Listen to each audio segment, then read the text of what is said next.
જય શ્રી કૃષ્ણ. જય હો, મંગલમય હો. ઓમ ગણપતયે નમઃ. ગણપતિ દાદાના અંગમાં અધ્યાત્મ ભર્યું છે. આપણું શરીર, એમાં બુદ્ધિ, એમાં વિચારો, વિચારોમાં નિર્ણય, નિશ્ચય શક્તિ, અપમાન, માન, ગમો, અણગમો, તમામ વાતો મનના તાબામાં જ છે. મન જ કામ, ક્રોધ, લોભ, મોહ, મદ, મત્સરનો માસ્ટર છે. સારું ખોટું, સ્વાર્થનું, લોભનું, આવા ખોટા સાચા તમામ કાર્યોનો બાપ છે મન. એ પછાડે અને ઉપાડે પણ મનમાં કામ ઊભો થાય અને એ સતત કામમાં રમવાણ કરે મન, ભોગમાં જ. તેથી શરીર ક્ષીણ કરે મન. મન જ આ શરીરને ક્ષીણ કરે છે. ક્રોધ બુદ્ધિમાં તે સત્વિચારોને બાળે. થોડા ઘણા પણ સત્વિચારો હોય એ ક્રોધ બુદ્ધિમાં બેસીને બાળે. કાન સંબંધો બગાડે, ખોટું સાચું, કોઈની પ્રશંસા તો કોઈની નિંદા, આ બધા વાતો કહેતી હતી ને કહેતો હતી, આ બધા સંબંધો બગાડે કાન. તેથી સુપડાની જેમ ઝાપટી ઝાપટીને કાઢતા આવડવું જોઈએ. દાદાની કમરે નાગપાશ છે, ઝેર તો આવશે જ, બસ નિયંત્રણ જોઈએ. જીવનને ઝેરી બનાવનાર કોબરા જેવો અહમ છે અને એ રહેવાનો પણ, તો એને કોમળ બનાવીએ.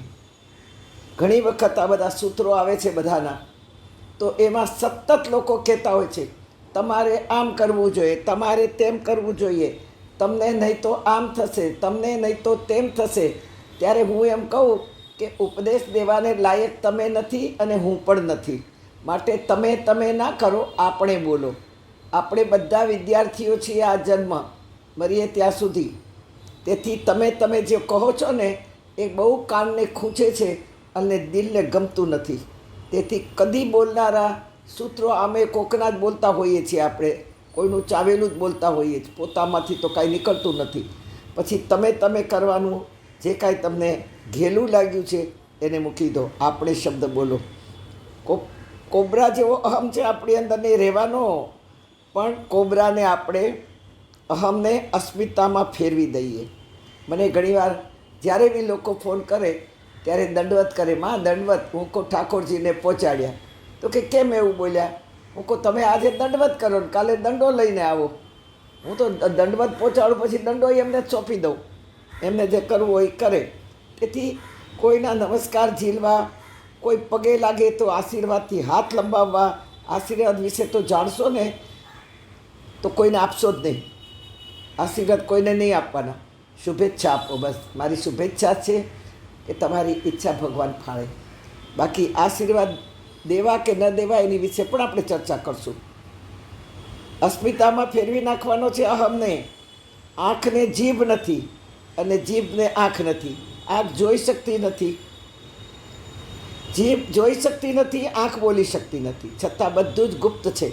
છતાં પોલ ખોલી શકે છે આ બંને. શરીરમાં સૌથી દયાને પાત્ર કોઈ હોય તો તે કાન છે.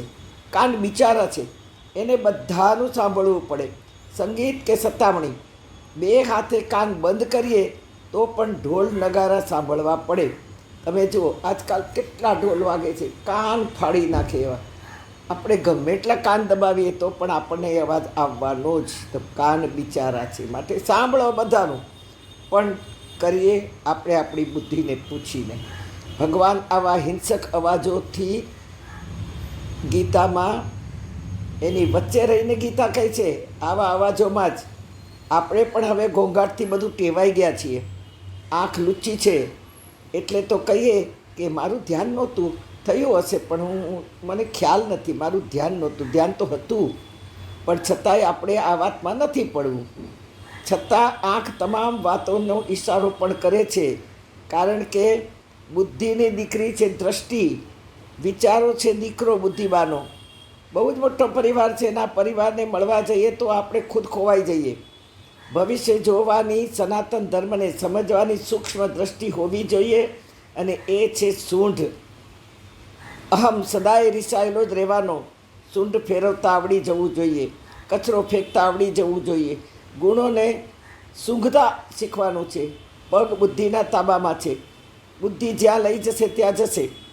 એ ક્લબમાં પણ લઈ જશે, યાત્રામાં પણ લઈ જશે, મંદિરોમાં પણ લઈ જશે અને ખોટી ગોસિપ કરવા પણ લઈ જશે.